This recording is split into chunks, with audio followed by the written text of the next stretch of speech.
Respiration plant physiology का next chapter. Respiration के बारे में बहुत कुछ हम लोग जानते हैं, है ना। सेल जब शुरू होता है उस समय बताया जाता है लिविंग साइंस क्या होते हैं सेल्स में, तो उसमें एक इम्पॉर्टेंट लिविंग साइन रेस्पिरेशन होता है ना। और breathing and exchange of gases में उसमें भी थोड़ा हम लोग देखें हैं रेस्पिरेशन क्या है, तो वहां बताया गया था कि रेस्पिरेशन एक सेलुलर फेनोमेना है, ठीक है। अब प्लांट में और एनिमल में रेस्पिरेशन में या ब्रीदिंग एंड रेस्पिरेशन में, इस पूरे सिस्टम में गैसेस एक्सचेंज में कहाँ पर डिफरेंस आता है? तो एनिमल्स में जहाँ डिफरेंस आता है वो है क्या, उसमें एक एनिमल्स जैसे कि ह्यूमन जिसके बारे में हम लोग पढ़े या फ्रॉग्स जिसके बारे में पढ़े, तो इनमें एक डेफिनेट सिस्टम होता है जिसके थ्रू पहले एयर को उस सरफेस तक लाया जाता है जहां पर एक्चुअली में ऑक्सीजन यूज होगा, कार्बन डाइऑक्साइड एमिट होगा। पर प्लांट्स के केस में क्या होता है, डायरेक्टली एयर वहां एटमॉस्फेरिक एयर पहुंच जाता है, उसको वहां तक पहुंचाने के लिए, ट्रेवल कराने के लिए कोई डेफिनेट सिस्टम नहीं होता। इसलिए प्लांट्स में रेस्पिरेटरी सिस्टम मिसिंग होता है, लेकिन रेस्पिरेशन तो होता है क्योंकि वो लिविंग है, ठीक है। दूसरी चीज है, रेस्पिरेशन दो तरह का होता है, एक है एनारोबिक और दूसरा है एरोबिक। एनारोबिक कहने का मतलब हुआ ये वो रेस्पिरेशन है, वो मेथड ऑफ एनर्जी जनरेशन है जो कि इन एब्सेंस ऑफ ऑक्सीजन होगा।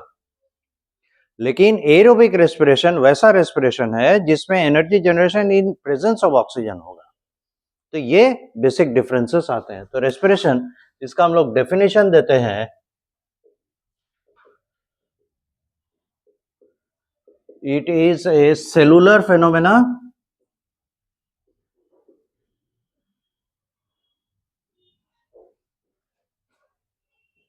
involving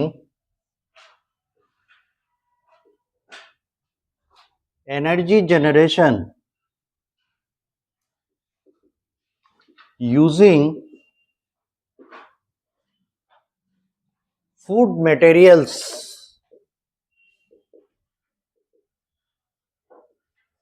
as substrate। अब देखिए यहां एक बात आया नया, सबस्ट्रेट। सबस्ट्रेट हो गया इज इक्विवेलेंट टू रिएक्टेंट, ठीक है। यानी ये वो मटेरियल है जो कि रिएक्शन में पार्टिसिपेट करेगा, और यहां ये रिएक्शन में कैसे पार्टिसिपेट करता है, ब्रेकडाउन। ये ब्रेकडाउन रिएक्शंस देते हैं, यानी ये टूटेंगे। तो देखिए कोई भी कंपाउंड है उसमें एटम्स एक दूसरे के साथ जुड़े हुए हैं with the help of chemical bonds. तो अगर उनका ब्रेकडाउन होता है, अल्टीमेटली क्या हो रहा है, केमिकल बॉन्ड्स टूट रहे हैं। तो केमिकल बॉन्ड्स टूटेंगे तो जो एनर्जी रिलीज होगा वो क्या होगा, केमिकल एनर्जी। और देखिए फोटोसिंथेसिस के दौरान हम लोग क्या देखे, उसी केमिकल एनर्जी को जमा किया जा रहा है in the form of glucose, क्योंकि पहले कार्बन सिंगल था कार्बन डाइऑक्साइड में, ग्लूकोज में 6 कार्बन एक दूसरे के साथ आ गए, तो ऑफ कोर्स कार्बन के बीच में बॉन्ड बना होगा, कार्बन कार्बन के बीच में, तभी ना वो एक दूसरे से जुड़े। तो वो बॉन्ड जब टूटता है तो एनर्जी लिबरेट होता है, और उसी एनर्जी से सेल अपना डे टू डे का जो भी वर्क है, जो भी इंपॉर्टेंट एस्पेक्ट्स हैं उन्हें कंप्लीट करता है। So the food materials are used as substrate because they are serving as energy rich molecules. तो अगर फॉर एग्जांपल फूड के रूप में एक फॉर्म ऑफ फूड हम लोग कार्बोहाइड्रेट बने, तो कार्बोहाइड्रेट में शुगर आता है यानी ग्लूकोज। तो ग्लूकोज एनर्जी रिच है क्योंकि इस पे केमिकल बॉन्ड्स हैं, ये टूटेंगे तो इसमें से केमिकल एनर्जी रिलीज होगा, that will be used to drive other important reactions, ठीक है। अब है क्या, ये तो पहला इवेंट हो गया। दूसरे इवेंट में या दूसरे पॉइंट में हम लोग रेस्पिरेशन के बारे में कहते हैं कि ये दो तरह का होता है, it is of two kinds on the basis of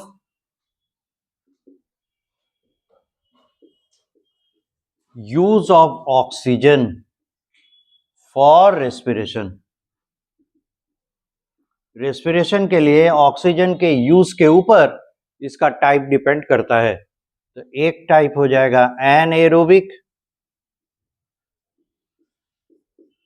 ये है रेस्पिरेशन विदाउट ऑक्सीजन यूज, और ये है एरोबिक, ये है with oxygen use. Anaerobic respiration करते हैं, इसके एग्जाम्पल में आएंगे bacteria, fungi and skeletal muscle under oxygen limiting condition। अब देखिए वर्ड्स पे ध्यान देना है, ये कह रहा है कि स्केलेटल मसल भी है ना एनाएरोबिक रेस्पिरेशन कर सकता है प्रोवाइडेड ऑक्सीजन लिमिटिंग कंडीशन, यानी ऑक्सीजन लिमिटेड है, कम है। तो जब ऑक्सीजन की कमी हो जाएगी उस समय अपने रेस्पिरेशन को ये शिफ्ट करता है एरोबिक से एनाएरोबिक, क्योंकि उसे रेस्पिरेशन एट एनी कॉस्ट करना है। तो वो ऑक्सीजन सफिशिएंट नहीं है तो चुपचाप बैठ नहीं जाएगा, वो कंटिन्यू करेगा प्रोसेस, कंटिन्यू करेगा एनर्जी जनरेशन, लेकिन ऑक्सीजन के बिना। कंडीशन है। और जैसे ही ऑक्सीजन अवेलेबिलिटी प्रॉपर हो जाएगा वो एनाएरोबिक छोड़ देगा, एरोबिक की तरफ आ जाएगा। ठीक है। और एरोबिक रेस्पिरेशन ये करते हैं the most eukaryotic cells.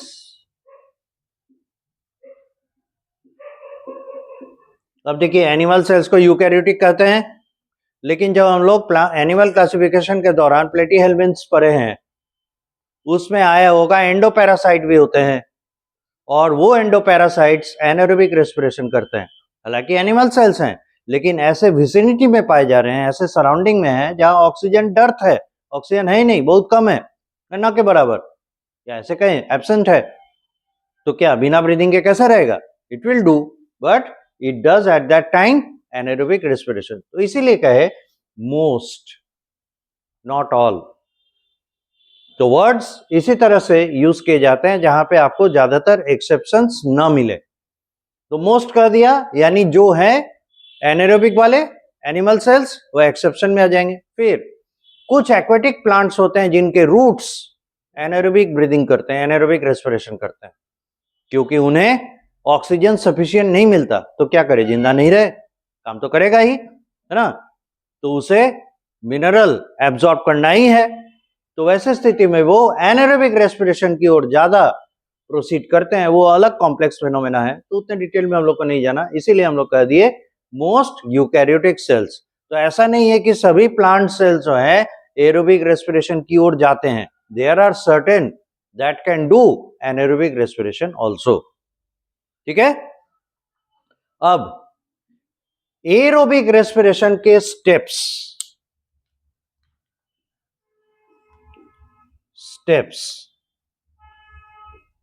it is a two-step phenomena, clear cut. पहला है ग्लाइकोलिसिस और दूसरा है फर्मेंटेशन।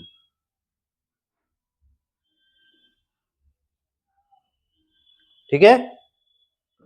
और इसमें स्टेप्स आप खुद गिन सकते हैं। पहला है ग्लाइकोलिसिस, दूसरा है TCA साइकिल,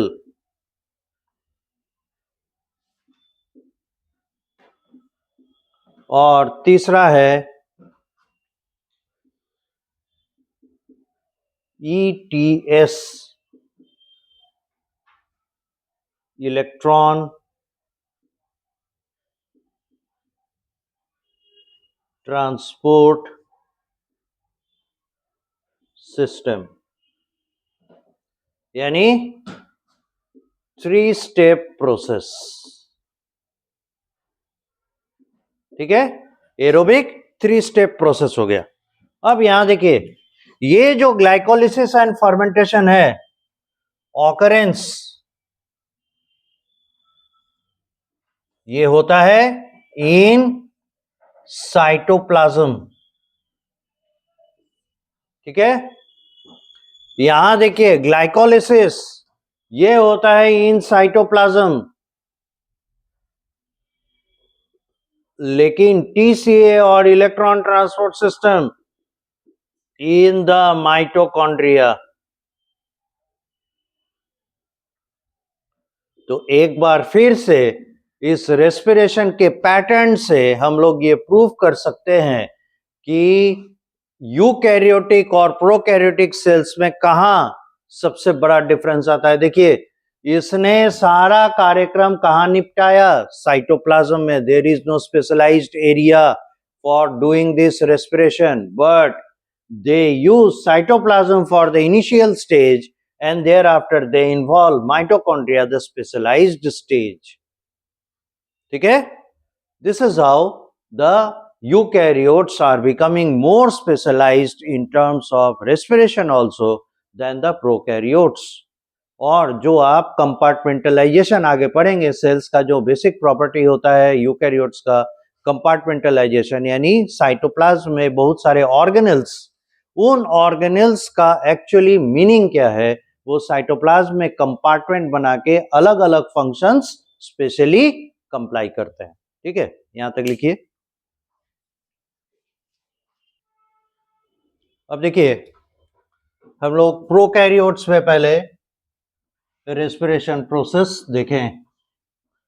यूकैरियोट्स में हम लोग प्लांट का देखेंगे, और प्लांट और एनिमल के क्या कहते हैं, एरोबिक रेस्पिरेशन में कोई अंतर नहीं है, इसलिए जो आप प्लांट सेल्स में देखेंगे that will B same for the animal cells also. एक आध जगह पे जहां डिफरेंसेस आता है उसको हम लोग पॉइंट आउट करेंगे।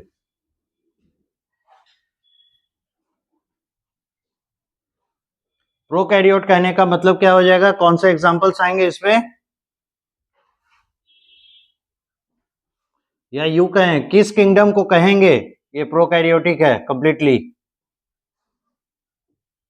अरे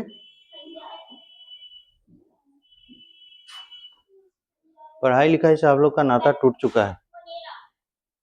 फंजाई कैसे बोल दिए,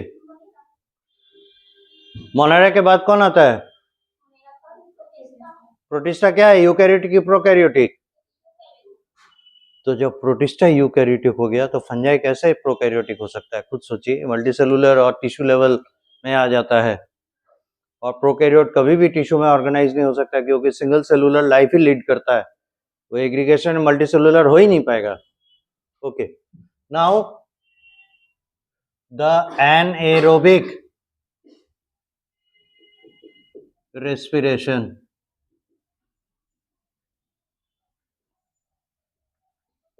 इसका सबस्ट्रेट हो गया ग्लूकोज।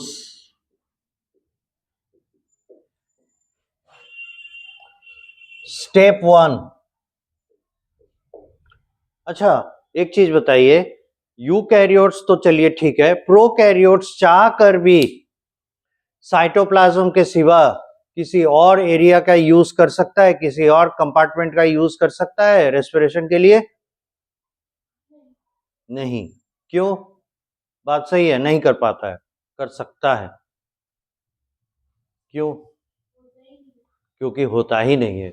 उसका टोटल प्रोटोप्लाज्म इज साइटोप्लाज्म, उसके साइटोप्लाज्म में कोई कंपार्टमेंट्स होते ही नहीं है, तो कहां से यूज करेगा, राइट यू आर। तो देखिए स्टेप 1 ये है ग्लाइकोलिसिस। ग्लाइको मतलब हो गया ग्लूकोज, और लिसिस मतलब हो गया breakdown. So glycolysis is breakdown of glucose.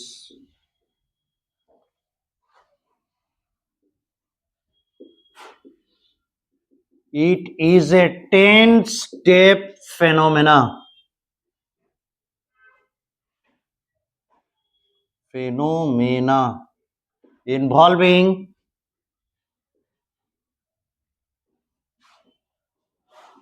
ten different enzymes ATP use and generation both along with NAD plus use, PI use and NADH plus H plus formation.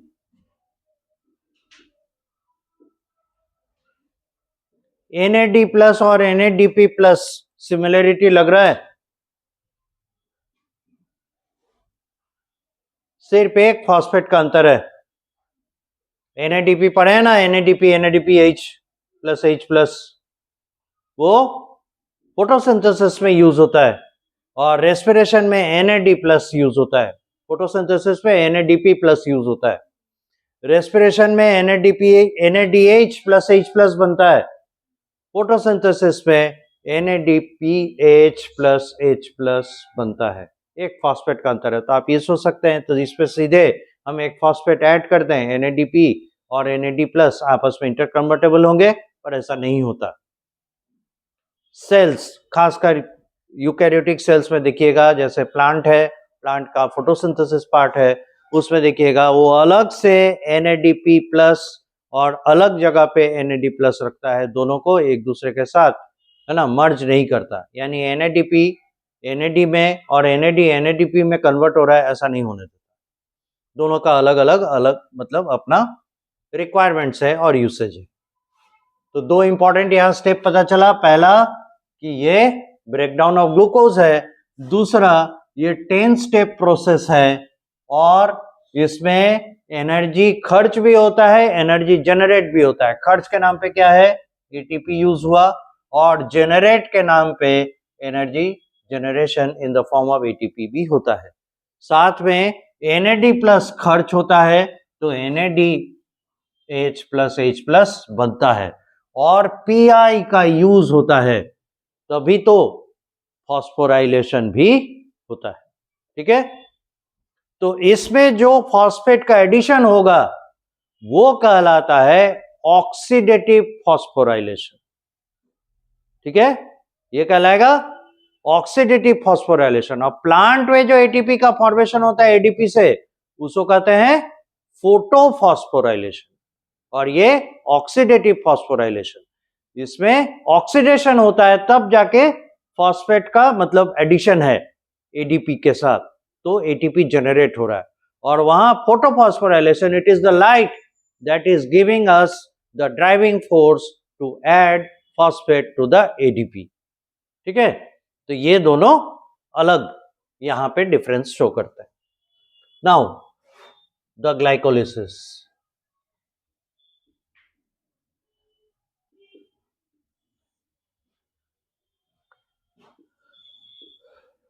Glucose, इससे बनेगा glucose 6, P को घेर दिया, in short इसका मतलब हो जाएगा phosphate. Glucose से बना ग्लूकोज 6 फॉस्फेट, इससे बनेगा फ्रुक्टोज 6 फॉस्फेट, इससे बनेगा फ्रुक्टोज 1,6 20 फॉस्फेट. फ्रुक्टोज 1,6 20 फॉस्फेट से दो तरह के मॉलिक्यूल बनेंगे, फॉस्फो ग्लिसरल डिहाइड, यहां ध्यान दीजिए, और बनेगा डाइहाइड्रोक्सी एसीटोन फॉस्फेट, इसको शॉर्ट में PGAL कहते हैं, फॉस्फो, है ना, ग्लिसरल्डिहाइड, AL फॉर एल्डिहाइड, और ये di hydroxy acetone phosphate, DHAP। ये जो दो मॉलिक्यूल में टूटा, ये दोनों आपस में इंटर कन्वर्टेबल होते हैं, ठीक है। अब 3-फॉस्फोग्लिसरल्डिहाइड फिर आगे बदलेगा, 3-फॉस्फोग्लिसरल्डिहाइड आगे बदलेगा और ये बनेगा 1,3-20, 20 शॉर्ट में होगा 20 फॉस्फो ग्लिसरेट।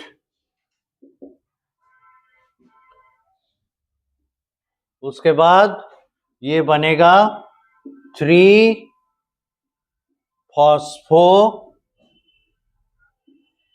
ग्लिसरेट। उसके बाद ये कन्वर्ट होकर बनेगा 2-फॉस्फो ग्लिसरेट। उसके बाद ये बनेगा फॉस्फो इन ऑल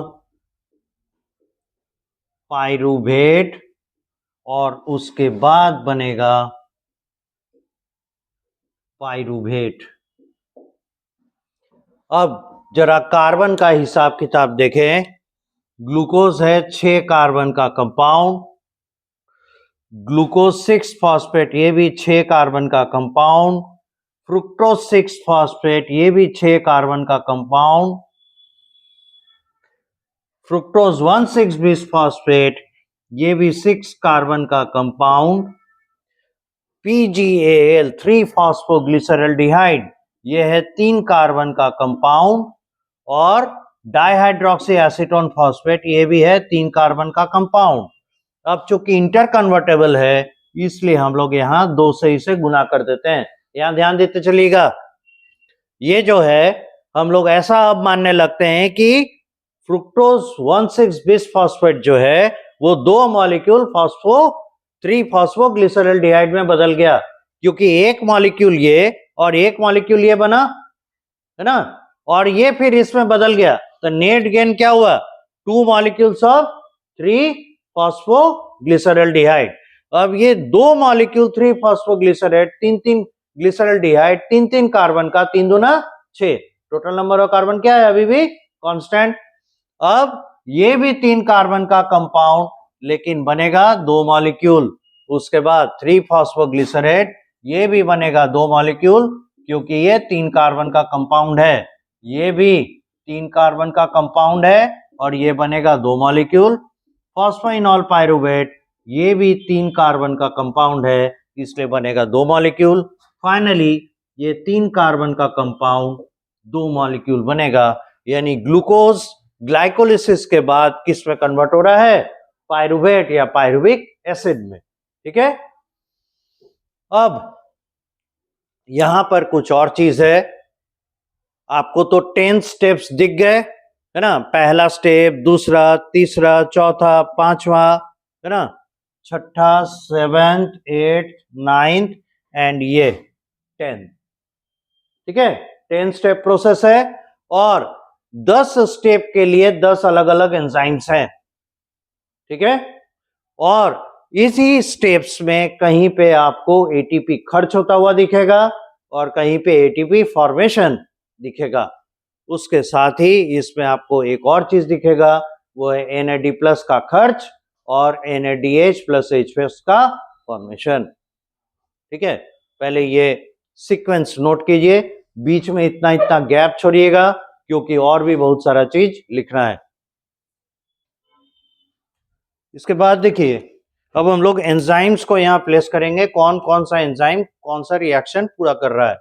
ग्लूकोज को ग्लूकोज 6-फॉस्फेट में बदलने वाला एंजाइम है हेक्सोकाइनेज।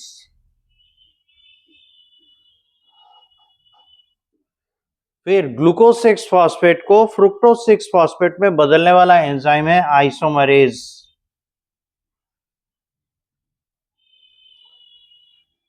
फिर फ्रुक्टोज 6 फॉस्फेट को फ्रुक्टोज 1,6 बिस फॉस्फेट में बदलने वाला एंजाइम है, इन शॉर्ट PFK, जिसे कहते हैं phospho fructo kinase, phospho फ्रुक्टोकाइनेज।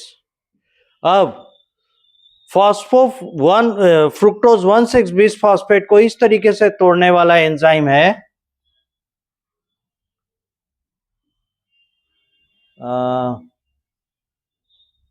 Aldolase.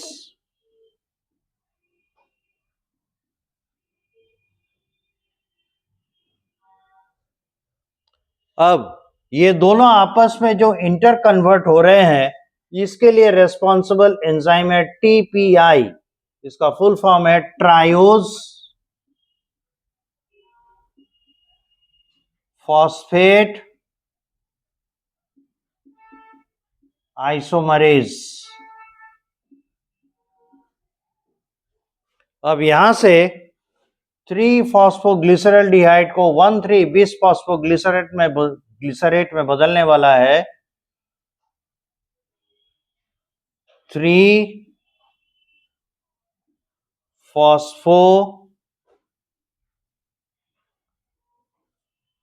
ऐसे 1,3-बिस फॉस्फो ग्लिसरेट डिहाइड्रोजिनेज।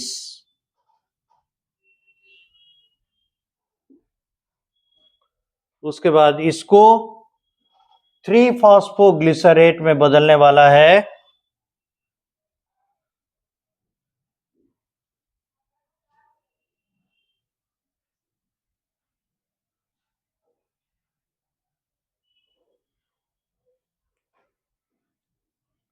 एक मिनट, 1 मिनट,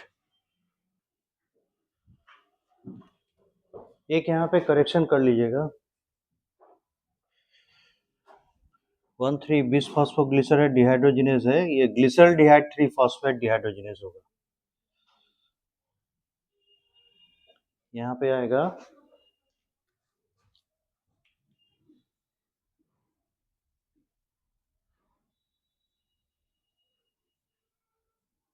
ग्लिसरल्डिहाइड 3-फॉस्फेट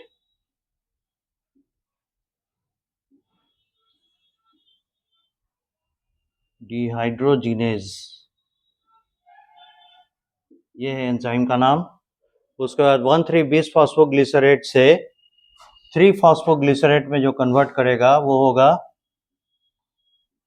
फॉस्फो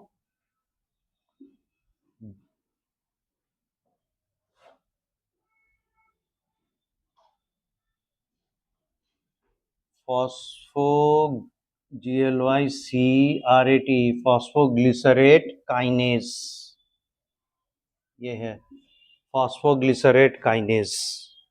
उसके बाद 3-फॉस्फोग्लिसरेट को 2-फॉस्फोग्लिसरेट में जो बदलेगा वो है फॉस्फो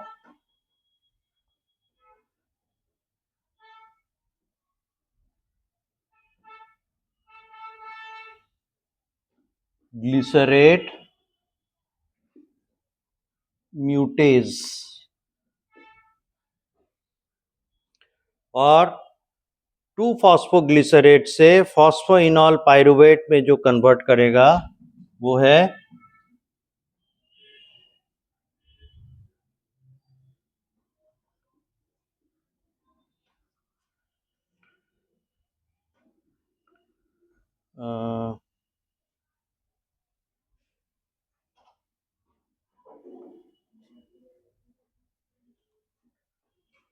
इनोलेज एक आएगा और फॉस्फोइनॉल पाइरुवेट।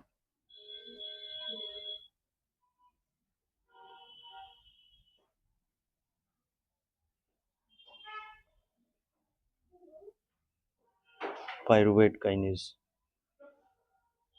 यहाँ पे जो एंजाइम काम करेगा वो है इनोलेज, और यहाँ आएगा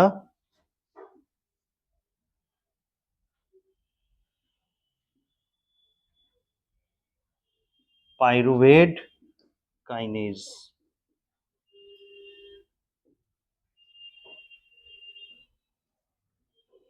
यहां तक नोट कीजिए।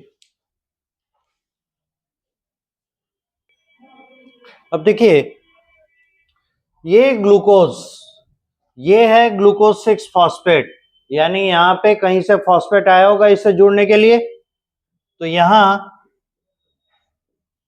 एटीपी इन करेगा और एडीपी निकल कर जाएगा, और इससे जो फॉस्फेट निकला वो फॉस्फेट ग्लूकोज पे लोड होगा। तो यहां कितना एटीपी खर्च हुआ? एक एटीपी।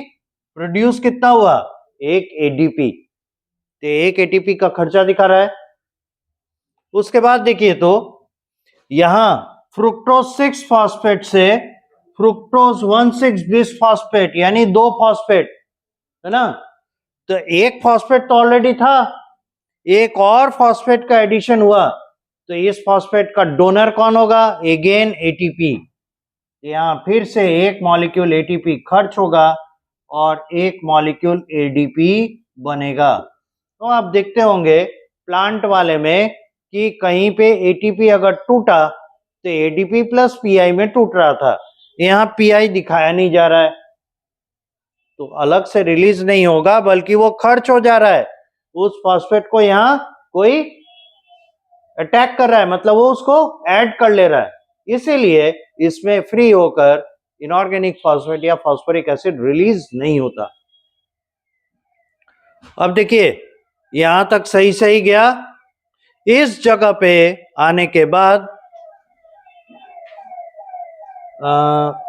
ये जो 2 मॉलिक्यूल इसमें कन्वर्ट हुआ, यहां पर एक मॉलिक्यूल NAD प्लस खर्च होगा और इससे प्रोड्यूस होगा NADH प्लस H प्लस। अब देखिए, एक NAD प्लस खर्च होता एक मॉलिक्यूल ऑफ 3-फॉस्फोग्लिसरॉल्डिहाइड के लिए, लेकिन यहां तो 2 मॉलिक्यूल्स हैं, इसीलिए यहां पे 2 मॉलिक्यूल NAD प्लस खर्च होगा और 2 molecule NADH plus H plus produce होगा। अब ये 1,3-बिसफॉस्फोग्लिसरेट जो बना, ये फिर 3-फॉस्फोग्लिसरेट में कन्वर्ट हो गया, यानी यहां आप देख रहे हैं 2 फॉस्फेट है ना, 1 और 3 पर 2 जगह फॉस्फेट है, यहां केवल 3 नंबर पोजीशन पे फॉस्फेट है, एक फॉस्फेट निकला होगा, तो यहां क्या होगा? एक molecule phosphate in the form of ATP बन के निकलेगा और यहां इन करेगा एक मॉलिक्यूल एडीपी। ठीक है, एक चीज और है, यहां पे एक मॉलिक्यूल पीआई कंज्यूम होगा, इनऑर्गेनिक फॉस्फेट, लेकिन एक मॉलिक्यूल पीआई यानी इनऑर्गेनिक फॉस्फेट यानी फॉस्फोरिक एसिड, एक मॉलिक्यूल 3-फॉस्फोग्लिसरॉल्डिहाइड के लिए खर्च होने वाला था, तो 2 मॉलिक्यूल के लिए 2 इनऑर्गेनिक फॉस्फेट खर्च होगा। ऐसा इसलिए, आप देखिए जरा, ये एक फॉस्फेट वाला मॉलिक्यूल है ना, और ये 2 फॉस्फेट वाला मॉलिक्यूल है, तो एक फॉस्फेट कोई दिया होगा, तो यहां पर phosphate donor directly phosphoric acid है और इसी को कहा जाता है phosphate level phosphorylation, sorry substrate level phosphorylation. ये है सबस्ट्रेट, कहां गया? ये है सबस्ट्रेट जो रिएक्ट कर रहा है, रिएक्शन कर रहा है, और इसी पर फॉस्फेट एडिशन हो रहा है इनऑर्गेनिक फॉस्फेट का, इसीलिए इसे कहा जाता है first level of substrate level phosphorylation. ठीक है, और दूसरे जगह पे क्या है? फॉस्फोराइलेशन के लिए एटीपी आता है, यहां फॉस्फोराइलेशन के लिए एटीपी नहीं आ रहा है, ये स्वयं आ रहा है एज ए सबस्ट्रेट ऐड होने के लिए। ठीक है, फॉस्फोरिक एसिड जो है खुद आ रहा है एज ए सबस्ट्रेट ऐड होने के लिए, इसीलिए इसे सबस्ट्रेट लेवल फॉस्फोराइलेशन कहा जाता है। ठीक है, ये भी रिएक्टेंट है, ये भी रिएक्टेंट है, तो ये रिएक्शन करके वहां कंज्यूम हो जा रहा है, तो ये सबस्ट्रेट लेवल फॉस्फोराइलेशन का एक एग्जांपल है, ये याद रखना है। और यहां पर फॉस्फेट डोनर कौन है? फॉस्फोरिक एसिड, ये याद रखना है। अब देखिए, जो फॉस्फेट एक्स्ट्रा इसे मिला था वो फॉस्फेट यहां रिटर्न हो गया in the form of ATP. अब देखिए, तो सब जगह दो दो मॉलिक्यूल चल रहा है ना, तो ये दो एटीपी और दो एटीपी कहा जा सकता है, कह सकते हैं। अब आगे आइए, ये फॉस्फोइनॉल पायरुवेट, यहां एक फॉस्फेट दिख रहा है और पायरुवेट यहां फॉस्फेट नहीं दिख रहा है। ठीक है, तो ये फॉस्फेट कहां गया, कहां, तो यहां इन करेगा एडीपी और यहां से एग्जिट होगा एटीपी। तो सब जगह दो दो मॉलिक्यूल का हिसाब किताब है, इसलिए दो एडीपी इन करेगा और दो एटीपी इन आउट होगा, एग्जिट होगा। ठीक है, अब यहां पर हम लोग हिसाब किताब करने बैठेंगे कि हमने क्या कमाया क्या गंवाया। कमाई क्या होगा, in the form of energy equivalent यानी एटीपी, और गवाएंगे क्या, सेम एनर्जी इक्विवेलेंट एटीपी। हम कितना एटीपी खर्च कर रहे हैं, कितना एटीपी कमा रहे हैं, this accounting must be there. तो देखिए, खर्च हमने कितना किया, यहां पर एक एटीपी खर्च हुआ और यहां पे एक एटीपी खर्च हुआ, प्रोड्यूस हुआ एक ही झटके में दो एटीपी। तो जितना कंजम्पशन हुआ उतना बैलेंस हो गया, प्रोडक्शन हो गया। अब यहां पर जो निकला दो एटीपी, ये है गेन, नेट गेन। ठीक है, तो देखिए, इस स्टेज के पहले तक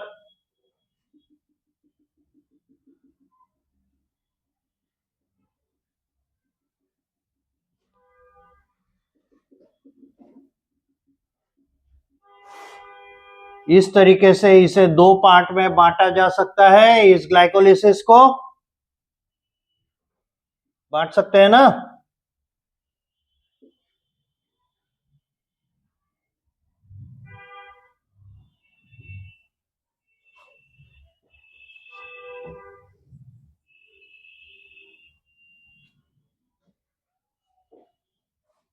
यहां से यहां तक, जहां पे पहला सेट ऑफ दो एटीपी प्रोड्यूस हो रहा है, इस स्टेज के पहले तक के रिएक्शंस को हम लोग कहते हैं, एक्चुअली ये यहां पर आना चाहिए था, है ना, यहां तक के रिएक्शन को हम लोग कहते हैं प्रिपरेटरी फेज, तैयारी हो रही है। और जहां से प्रोडक्शन स्टार्ट हो गया उसको कहते हैं पे ऑफ फेज। ठीक है, ये दो पार्ट में पूरा का पूरा ग्लाइकोलिसिस बटा हुआ है, प्रिपरेटरी फेज एंड पे ऑफ फेज। प्रिपरेटरी फेज तैयारी करता है ग्लाइकोलिसिस में एटीपी प्रोडक्शन का, और पे ऑफ फेज वो हिस्सा है जहां ग्लाइकोलिसिस में एटीपी प्रोड्यूस होता है। ठीक है, अब इसको पूरा कीजिए। इसका नाम देंगे हम लोग प्रिपरेटरी, जो घेरा हुआ है ये है प्रिपरेटरी फेज, और रेस्ट जो है ये है पे ऑफ फेज, ये है पे ऑफ फेज। तो आप इसको नोट कीजिए, तब तक ऊपर का जो एक्स्ट्रा है उसको मिटा दे ताकि कंफ्यूजन नहीं हो।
क्या देखिए, अब अगर हम लोग यहाँ कहें द आउटकम ऑफ ग्लाइकोलिसिस, क्या क्या आएगा? पहला, 1 मॉलिक्यूल ऑफ ग्लूकोज यानी 6 carbon compound is broken into 2 molecules of pyruvate जो कि 3 कार्बन कंपाउंड है। ठीक है, ये पहला चीज। दूसरा, net 2 molecules of ATP are produced। 2 molecule ATP produce होता है। Number 3, 2 molecules of NAD plus are consumed and 2 molecules of NADH plus H plus are produced। ठीक है, और भी इसमें कुछ खास बात और कोई खास बात नहीं, इतना ही इसका मोस्ट इंपॉर्टेंट पार्ट्स है। अब जरा मिलाकर देखिए तो आप जो ग्लाइकोलिसिस के इंफॉर्मेशन में लिखे हैं कि इसमें glucose as a substrate behave करता है, टूटता है, देख रहे हैं, टूटा, प्रोड्यूस क्या किया? पायरुवेक एसिड, 3 कार्बन का कंपाउंड। उसके बाद देखिए इसमें खर्च होता है एटीपी, तो देखे ही हैं, एटीपी खर्च हुआ, 2 मॉलिक्यूल एटीपी खर्च हुआ, और प्रोड्यूस भी होता है एटीपी। तो नेट कितना एटीपी प्रोड्यूस हुआ? 4। तो कंजम्पशन हुआ था 2, प्रोड्यूस हुआ 4, मिल के मुझे प्रोडक्ट क्या मिला? 2 एटीपी। इसीलिए हम लोग यहां लिखे 2 एटीपी नेट गेन होता है। और एक चीज क्या देख रहे हैं? NAD प्लस खर्च होता है, लिखे है ना, और NADH plus H plus produce होता है। ये देखिए, हम लोग देखे भी, NAD प्लस, यहां देखिए NAD प्लस खर्च हो रहा है और NADH plus H plus produce हो रहा है। अब इतनी सारी चीजों को देखने के बाद इसमें सबसे ज्यादा इंपॉर्टेंट हो जाता है NAD प्लस।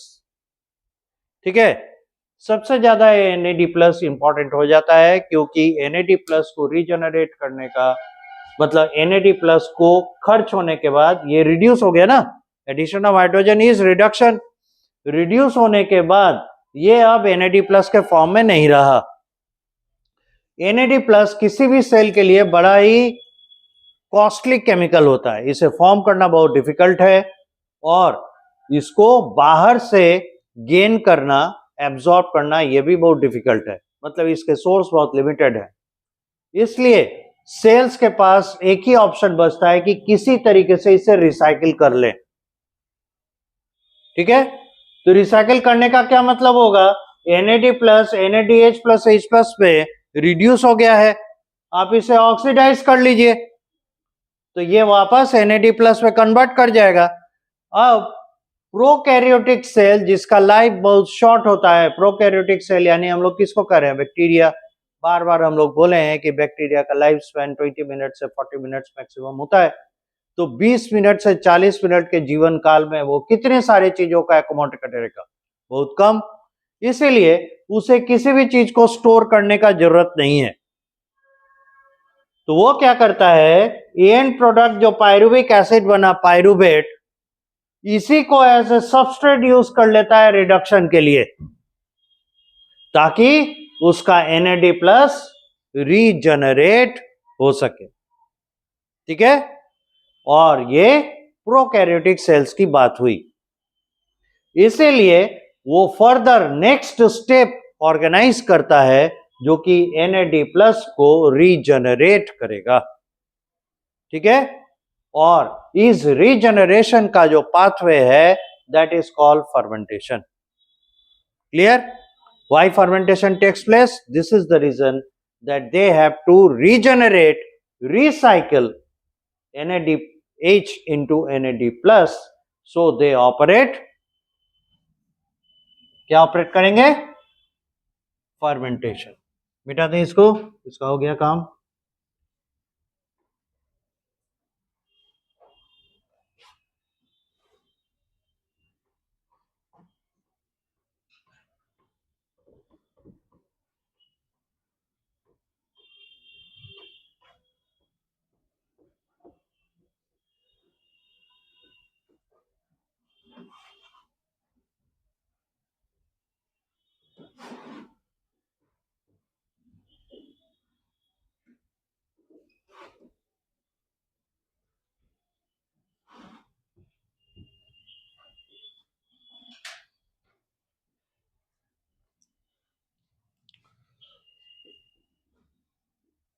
हम लोग तो प्रोकैरियोट में चल रहे हैं, इसलिए यहां देखें prokaryotes,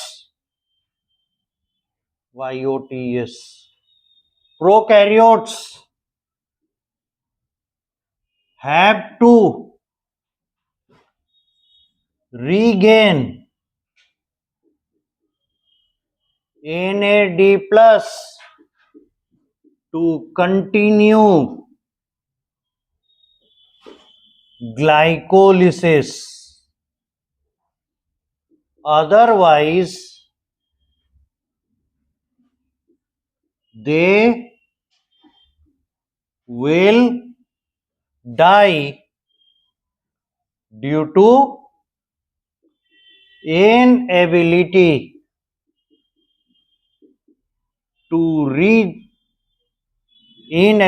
to run glycolysis, which is ATP generating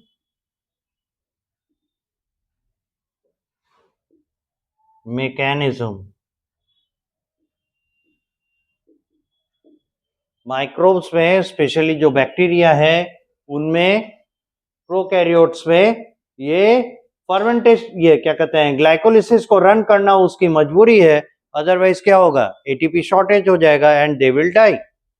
इसीलिए उसको क्या करना है, एनएडी प्लस को रीजनरेट करना है। फॉर दिस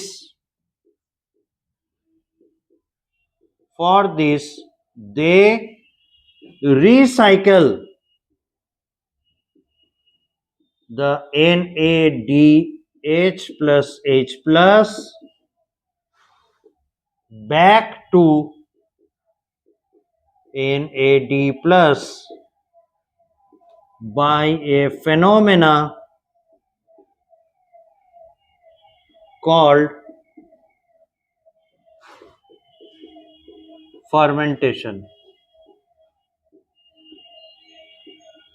और ये जो है फर्मेंटेशन का डेफिनेशन भी हो जाता है। What is fermentation?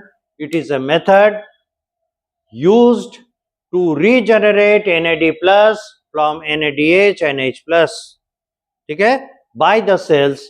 और इसका साइट ऑफ ऑपरेशन क्या होगा? The cytoplasm. ऑकरेंस,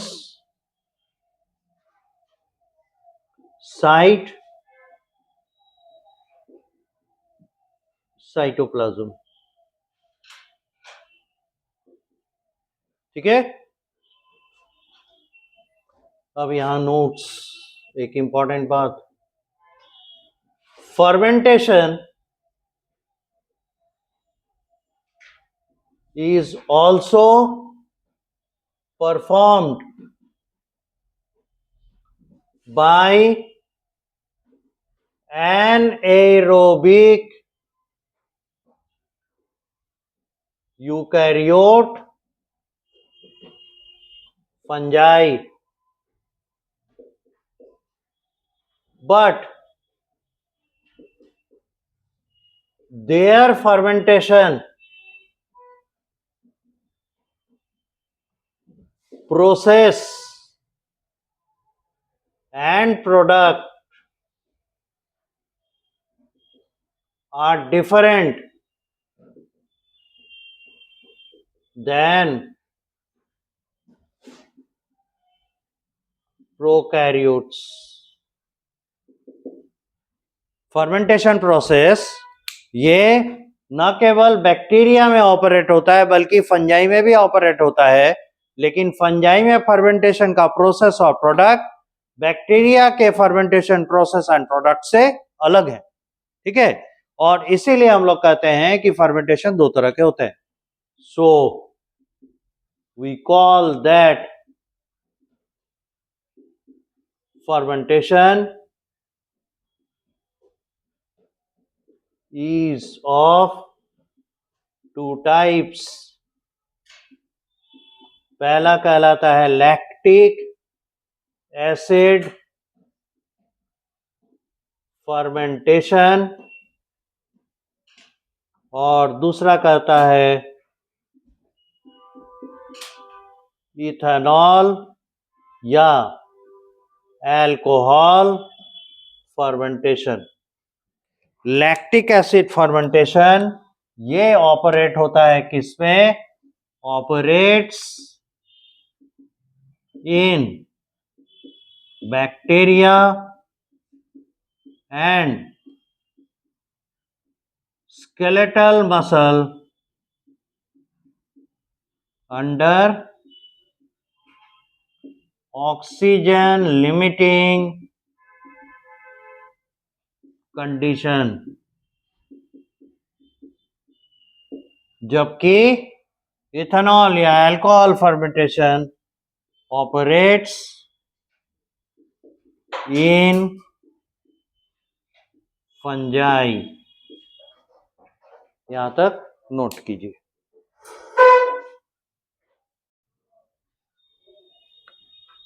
तो फर्मेंटेशन में हम लोग चलेंगे और पहला फर्मेंटेशन हम लोग किसका देखें तो बैक्टीरिया वाला, जो कि लैक्टिक एसिड फर्मेंटेशन है। और लैक्टिक एसिड फर्मेंटेशन न केवल बैक्टीरिया परफॉर्म करते हैं बल्कि स्केलेटल मसल्स भी करते हैं under oxygen stress when the oxygen is limiting. और उसे फंक्शन करते रहना है, जिंदा रहना है, ऑक्सीजन कम है तो भी, तो फिर उस समय वो एनर्जी जनरेशन के लिए NAD+ को रिसाइकिल करके प्रोड्यूस करता है लैक्टिक एसिड फर्मेंटेशन से। अब देखिए process of lactic acid fermentation.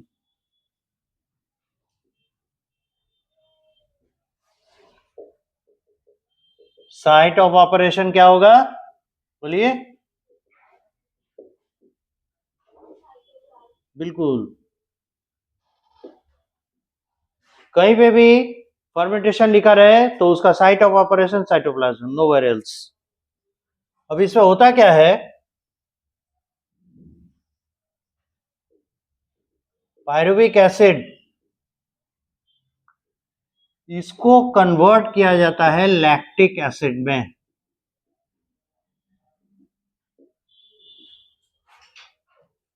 तो ये प्रोसेस है रिडक्शन का। तो देखिए जब भी रिडक्शन होगा, अभी लिखिएगा नहीं, जब भी रिडक्शन होगा कोई ना कोई चाहिए ना जो ऑक्सीडाइज हो। तो पायरुविक एसिड वो है जो ऑक्सीडाइज हो रहा है और रिड्यूस हो रहा है लैक्टिक एसिड। बिल्कुल सही, यहां तक ठीक है। अब एक चीज बताइए, इस पायरुविक एसिड को लैक्टिक एसिड में अगर बदलना है, ठीक है, तो इस पायरुविक एसिड पर हाइड्रोजन लोड करने के लिए कोई चाहिए ना, hydrogen supplier. Who will be there? It is NADH+H+। इसलिए क्या होगा, NADH+H+ आएगा एज प्रोटॉन डोनर और यहां से प्रोड्यूस होगा NAD+। ठीक है, अब ग्लाइकोलिसिस का आउटपुट क्या था? ये 2 मॉलिक्यूल था और ये भी 2 थे। तो फर्मेंटेशन का आउटपुट 2 मॉलिक्यूल लैक्टिक एसिड और 2 मॉलिक्यूल NAD+। और ये NAD+ फिर से वापस चला जाएगा कहां? ग्लाइकोलिसिस पे। ठीक है, अब एक एंजाइम यहां पे यूज होगा, एंजाइम जिसका नाम है LDH in short, lactate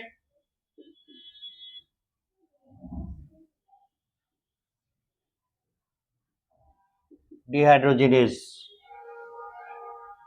lactate dehydrogenase enzyme है जो पायरुविक एसिड को लैक्टिक एसिड में कन्वर्ट करेगा। पायरुविक एसिड होता ऐसा है,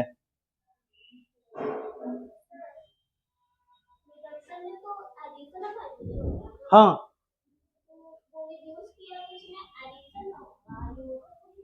तो इसमें ऐड हुआ ना,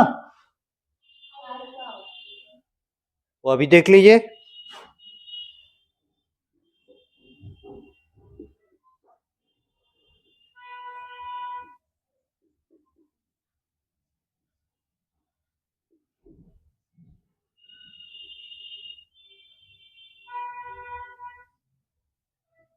दिस इज पायरुविक एसिड।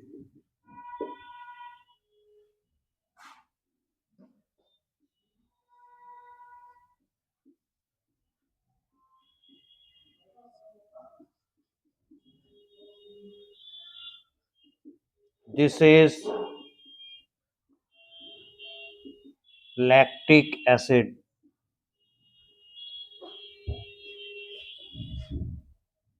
यहाँ एक हाइड्रोजन कम है, यहाँ देख रहे हैं हाइड्रोजन आया, किसने दिया?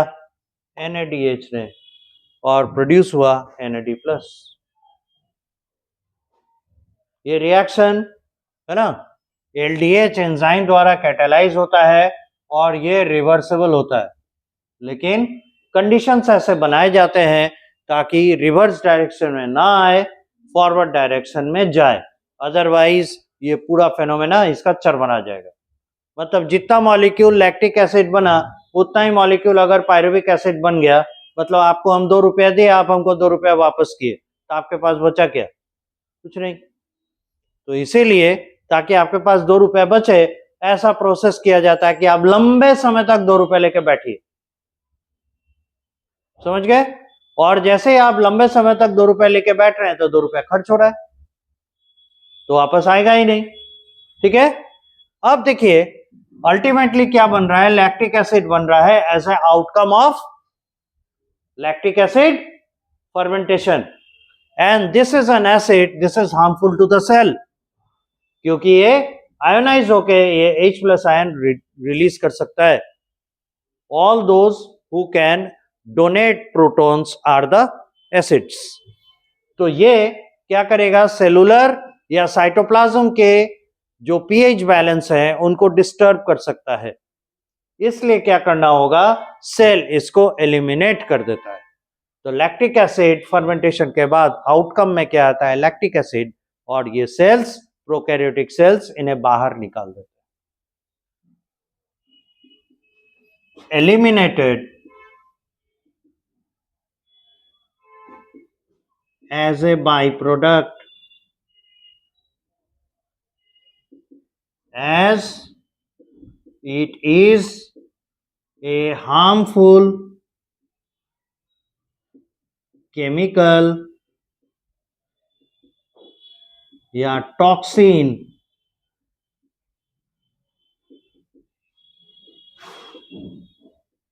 for a cell cytoplasm। इसलिए जो भी इसे प्रोड्यूस करते हैं वो उसे एलिमिनेट कर देते हैं। अब क्या होता है? स्केलेटल मसल्स की बात सोचिए, वो इसे बाहर कहां ले जाएगा?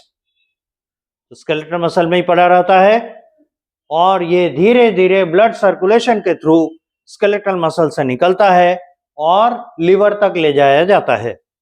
लिवर में इसी एंजाइम का ऑपोजिट एक्शन, ये जो देख रहे हैं ना रिवर्स रिएक्शन, उस रिवर्स रिएक्शन को कराया जाता है और इसको वापस लैक्टिक एसिड से पायरुविक एसिड में कन्वर्ट कर देते हैं। ये जो फेनोमेना है लैक्टिक एसिड का further conversion into pyruvic acid, this is called Cori cycle that operates in the animal liver, which is absent in the bacteria especially। समझ में आया? So this is how the lactic acid fermentation operates। Note कीजिए।